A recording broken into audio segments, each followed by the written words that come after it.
Absolutely. I think every day we have a choice, most people do, to focus on things we're angry about, traffic, weather, basic things like that, or realize we're lucky to be here. And when you put that meaningless stuff aside and start the day with that foundation that I'm lucky to be here, you have momentum going forward and you feel like anything's possible. And I think that's very empowering. And that's the thing about optimism. It's not just healthy for you, like your heart and your disposition, and it's empowering. It enables you to really get things done.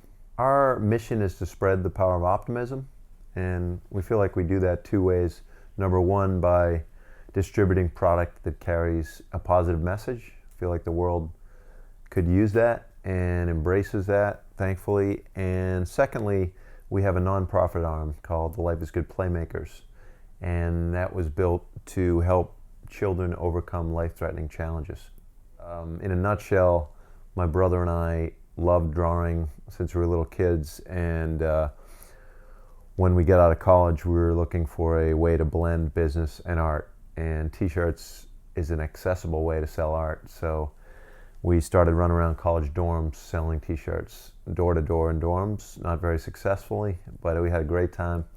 For about 5 years, we sold it on the streets of Boston. We sold t-shirts in dorms. We bought a used van and traveled up and down the East Coast selling door to door for those years. And we learned a lot, even though we didn't make much money and we're just barely getting by. We learned what people liked, didn't like, and finally in 1994, we created something that had broad appeal, and that was this character Jake and the words "Life is Good," and that really changed our life. Well, Jake quickly became the inspirational leader of this company. You know, we always point to him and say, what would Jake do in this situation? Because his power isn't in his physical strength or his foot speed or superior intellect. He doesn't have any of those things. His power is in his disposition. He just decides to be happy every day. And as corny as that might sound, people can make that choice. Most of us have an opportunity to make that choice. And a lot of us human beings, we put off happiness until I will be happy when I get that car, when I buy the new house, when I meet that special person, when I get a raise, when I get a new job, when I finish school. I mean, you can do it your whole life if you want.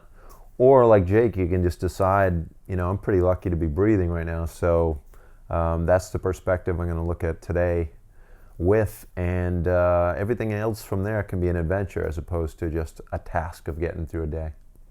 No question, our mother, Joan Jacobs, was by far the most inspirational optimist we've ever known. She could make an art studio out of a kitchen floor. She made lunch out of a block of brown sugar for 4 kids one day, which is hard to do. We actually didn't realize it until like a couple hours after playing. We're like, do we have brown sugar for lunch? But she made every day really a fun adventure because she was always laughing, singing, and she put up with a lot of challenges and just sort of pushed them aside because our dad didn't make a ton of money and worked in a machine shop, and it didn't matter. She'd run out of money and she'd say, I like running out of money because I don't have to worry about what I have to buy. She always would spin it into something positive, and it's very powerful because you can spend a lot of time dwelling on the negative. Today you could determine that the weather was going to bring you down, or the traffic you ran into, or your boss. Or you can just decide again that you're lucky to be on this planet, that you're lucky to be breathing. And if you start with that as a foundation, anything's possible. And as we like to say, optimism can take you anywhere. We really believe that, and we definitely got it from our mother, Joan. In terms of Project Joy and Steve's professional life, he's been an inspiration for a long time. And early on, when Project Joy was in its infancy, we would get together and help Steve plan fundraisers on a small scale, basketball tournaments where we'd rally our friends to put teams together. And little fundraisers like that. And it was a lot of fun. Anything you do with Steve Gross is fun. But it also was clearly a great cause. And you could tell Steve had just this passion for helping kids. And so we've worked together for a long time, and recently we decided to turn Project Joy officially into what we call the Life is Good Playmakers, and that's our nonprofit arm. We thought we could bring the strength of the brand to Steve's great nonprofit, and he's certainly given us a more focused purpose as a company that wants to help kids. We believe in the power of play, and we love what Steve's been building for so many years, so it's kind of a dream come true to work hand in hand with him. So on the professional side, he remains a big inspiration, and on the personal side, he's one of the funniest guys I know, and just feel proud and lucky to know him. I think there's something deeper there. I feel like there's a ripple effect to what we do. Everyone at Life is Good believes that one little t-shirt could pick someone's spirits up, and we get letters to that effect nonstop, letters and emails, and it's really helped us see the depth of the message. And so we don't really know where the impact of that optimistic viewpoint, that positive message, we don't know where it stops, and that's a good thing. And I feel like it's the same way about the Life is Good Playmakers. You know, they start with child care providers, injecting them with a certain playful spirit so they can bring it to kids, not just once when Steve Gross and his team are there, but on and on in different sessions with the kids in school, in counseling, etc. And you can't really measure where those ripples end because they don't end. And that's the exciting thing to me about the Playmakers. You know, that one Playmaker might end up impacting thousands of kids because one kid that he spoke to and met with and helped see the world through optimistic eyes, that kid may go on to be a community leader or beyond that and impact so many other children on his own. So that's an exciting thought, and it's the same feeling we have about our festivals, you know, bringing people together for a cause. We really can't measure when they leave that field that weekend what they might do. Maybe they donate, maybe they decide to volunteer, maybe they know a friend who really needs some help and connects them with a program like the Life is Good Playmakers. So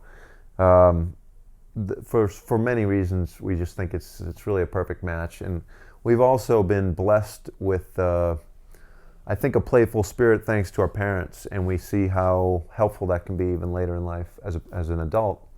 And so we want to give as many kids as we can that opportunity.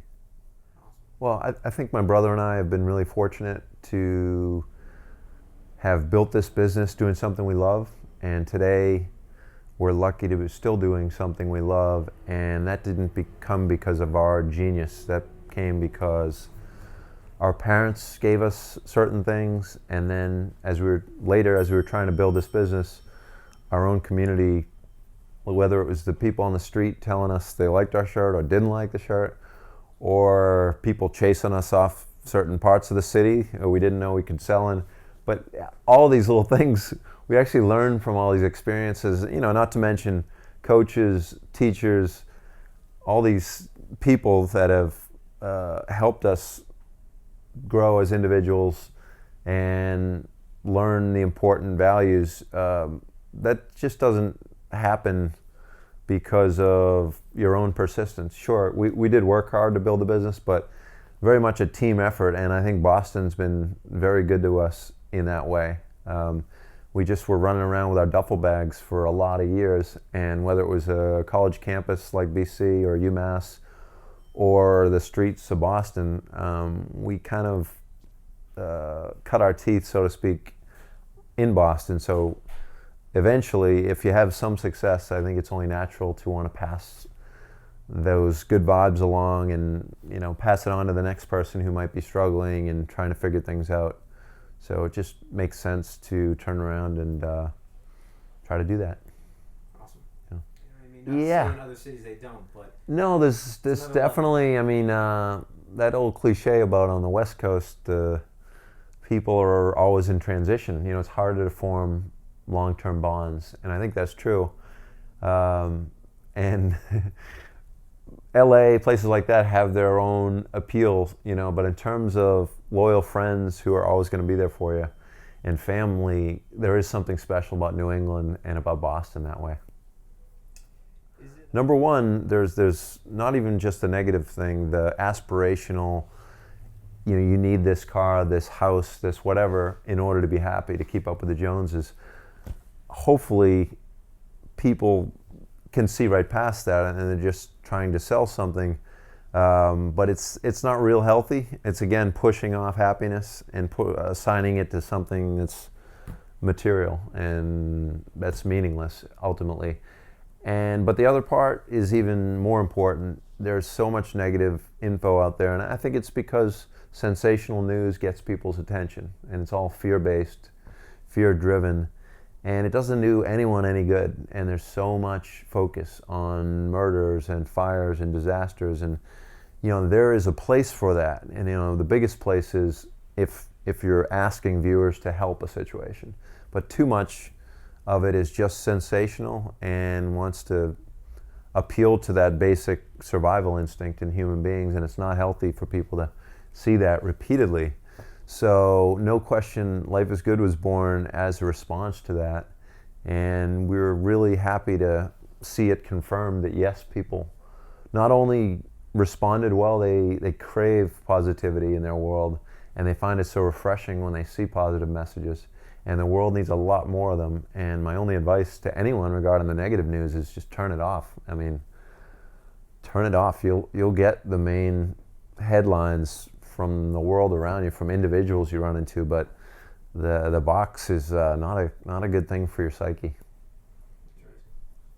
I think it's so important to be part of something bigger than yourself. And if you interviewed people that are 80, 90 years old, you ask them what's important, it's their connection to something bigger than themselves, whether it's their old team they used to, you know, basketball team, or it's the neighborhood they grew up in, or their family, or these are the things that really have value as your life evolves. And people, sometimes it takes them a while to realize that, but the material stuff is so meaningless. And what brings you true joy is helping others and feeling a connection to something bigger than yourself.